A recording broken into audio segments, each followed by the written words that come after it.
और ये लाइट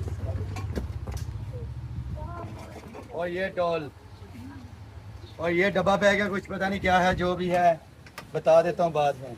ये सीरम है फेस का, 340 रुपये सारी चीज़ों का। 1 2 3, ये 2 चीज़ें, लाइट फेरी और ये डॉल। 1000 रुपये किलो में 340 रुपये सारा इस सामान में था। 340।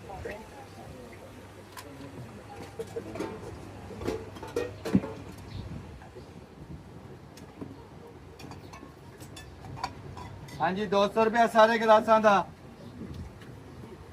200 रुपया सारे गिलासा का। हाँ जी, 200 रुपया दो में सिनरिया का, 200 रुपया दोनों सिनरी का।